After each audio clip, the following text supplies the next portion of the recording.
Hello everybody and welcome back to another episode of Microsoft Flight Simulator, and in this video we are checking out WinWing's new PAP3 or autopilot panel for the Boeing series of aircraft. We are also checking out the new mag switch, which is now available for this product. So stick around because we're going to walk through the ins, the outs, the goods, the bads, the uglies, and everything you need to know about this awesome autopilot panel. Stick around. If you are interested in any of my tutorial guides for Microsoft Flight Simulator, or simply interested in supporting the channel, consider joining me on Patreon. Patreon subscribers level tier 2 and above have access to all of my guides, as well as any future guides that come down the road. Patreon link can be found in the description below.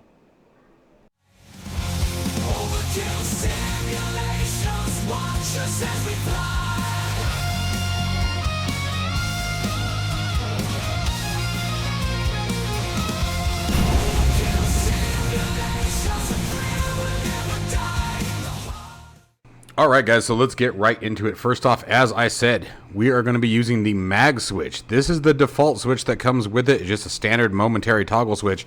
The mag switch uses a magnetic connector, much like the real aircraft. So when you actually engage the autopilot, there is a magnetism that is engaged when the autopilot or the auto throttle is put into action. And to get it out of auto throttle, you really...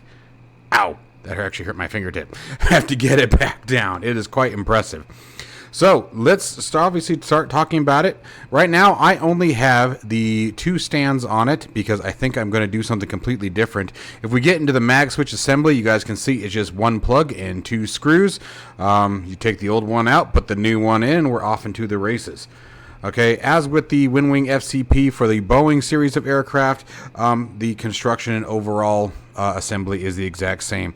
So very, very easy to do. Multiple mounting options, multiple stand positions. You can have the stands on the side like I do. You can put them in the back. You can turn them, twist them however you want to put them, where it's going to work for your particular setup. The only thing I will say is if you put the stands in the back here and have all of the stands in the back, it makes the device very forward heavy and it will want to pop forward. Now, my goal with this right out of the gate is I'm going to be making a custom stand system where I'm actually going to have this whole unit slide into it and have a permanent mounting option. I'll show you guys that when it's complete, but that's later down the road. Now, as far as the overall usability and plug-and-play nature of it, it's obviously not quite plug-and-play. You do need the WinWing Sim App Pro software in order to use this, but it's a real quick install it. Now, the one thing I'll say, I'm actually going to give you guys a tip on the Sim App Pro. This is actually one thing I do not like, and I'd really like to see WinWing come up with a better way to do this. There has to be a better way to manage this. With WinWing and the Sim App Pro, you basically need to have this, or whatever WinWing device you're wanting to update the firmware on, your device, your mouse, and your keyboard, and nothing else plugged in. To WinWing, I really hope that you guys find a new way to do that. For someone like me, I have right now, between the USB hubs that I have and the cockpit that I have 32 devices that are currently plugged into this computer. So when you ask me to make sure that this is the only device plugged in, that is an epic pain in the ass. So that part I don't like. Now, I'll give you guys a little tip of what I ended up doing. If you also have a laptop, what I did is I put Sim App Pro on my laptop, plugged this into the laptop, did the firmware update, and then brought it back over to the PC, and all was good to go. It's far less of a hassle than trying to deal with it on the PC itself. You don't have to worry about unplugging USB hubs. You don't have to worry about, disconnecting all your other devices. Just the devices. It just makes it so much easier to manage. So, food for thought for anyone who might be going through that.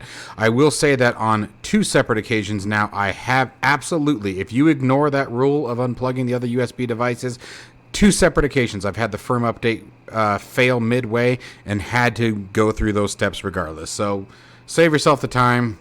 That is one that you do have to listen to, which I don't like. There should be an easier way to manage that. Now, getting back to the pros. The pros of it are, it's absolutely fantastic. All the tactile feels of all the switches from the flight directors.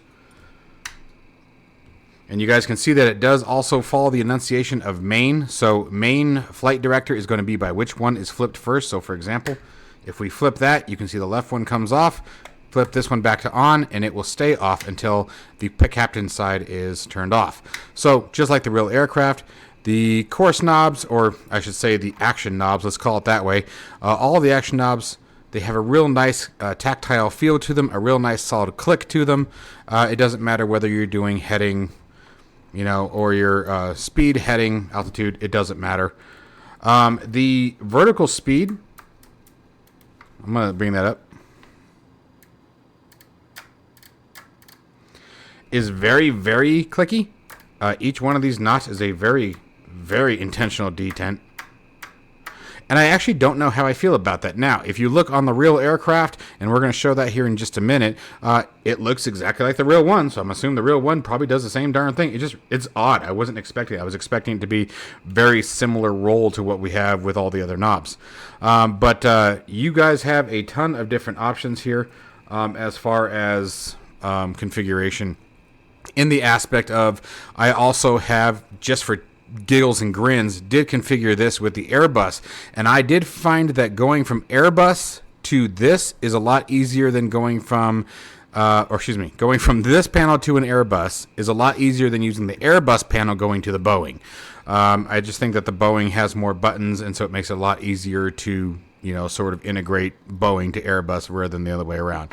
Not that you'd want to, but if you don't already have the Airbus FCP, which I do recommend buying one for, if you fly both Airbus and Boeing, guys, buy Airbus and the Boeing kits. They're worth it. We're going to be doing a full flight later on tonight from Tucson to Los Angeles in the Boeing 737 using this, the PAP3, the Autopilot 3, the MCP for the Boeing, and we'll also be using the CDU for the Boeing as well from WinWing, so you guys will get a full WinWing experience there. As I said, the mag switch certainly adds a ton of realism to it, a much more solid feel. Like right here, it's very springy, but man, to get it up into that auto throttle position, there it is, and it just hangs. It's really cool the way it does, and it's not a pull, guys. It's not anything like that. You don't have to lift it out. It's just that magnet that's now in action once you engage it, and you really have to shove it down to get it out. So disengaging the auto throttle is not something you are going to do accidentally. I can promise you that. It's really a phenomenal kit. They really did a really good job with this. So now go ahead and just comparing it to the real aircraft. If you are looking for a well-performing and affordable head and eye tracking solution that works with both webcams and cell phones, then Be My Tracker is the software for you. Be My Tracker boasts a very simple setup and a very large list of customization options that make setting the both eye and head tracking to your desire. The eye tracking makes it very easy to glance down at gauges or look up at mirrors or maybe look over at your wingman when flying in formation, while being able to customize the head tracking to be able to turn your head as far as you wish and possibly be looking behind you at the same time. Be My Tracker currently supports over 200 games and simulators natively, and a vast larger amount in conjunction with the freeware software OpenTrack. Be My Tracker can be purchased on either Steam or on their website for only $30 US, making it one heck of a bang for your buck. They also offer a free demo on Steam if you wish to try it before you buy it. Pick up your copy of Be My Tracker using the link down in the description below. So to give you guys the example of the response times, very fast response rate, right on par, right what you would expect it to be. So there's no lag, no delay. Oh, and the bank angle, by the way, not that you would expect it not to, but just to show it, bank angle works as well.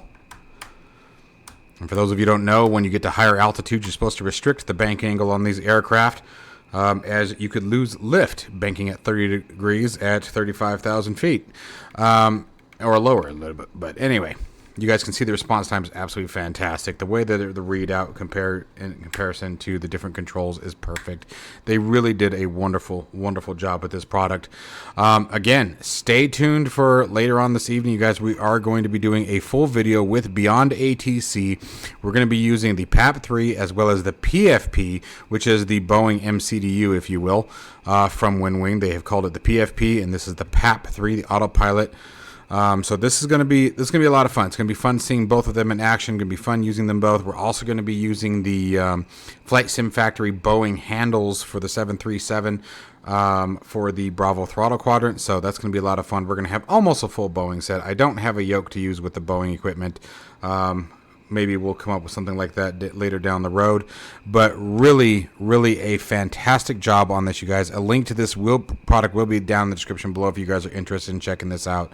It's gorgeous. It feels great. The construction is dead on the money, and let me tell you, the price is just absolutely something you cannot argue with. So again, make sure you guys check that out. Link to it's going to be down in the description below. To WinWing, thank you very much for providing this for me. This is the one that I was definitely waiting for. I'm more of a Boeing guy myself than Airbus. Not that I'm not grateful for both, but I do enjoy my Boeing aircraft, and so it's going to be a lot of fun having this. You guys are going to see many more commercial flights now that this is available.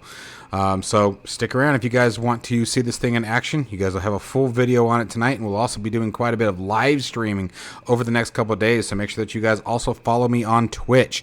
I will be live streaming here on YouTube as well, but I recommend following me on Twitch because it's just a lot easier for you to engage in the conversation. YouTube has anywhere from a minute to, I've seen as high as almost 2 minutes delay from the time you type a message into chat to the time where I actually see it or the other viewers see it. Where Twitch, it is almost right on par. I don't know why YouTube does that. I wish they would fix that, but they haven't. So anyway, want to throw that out there, guys. Stay tuned for that. And as always, stay safe and healthy, and I shall see you all in the next one.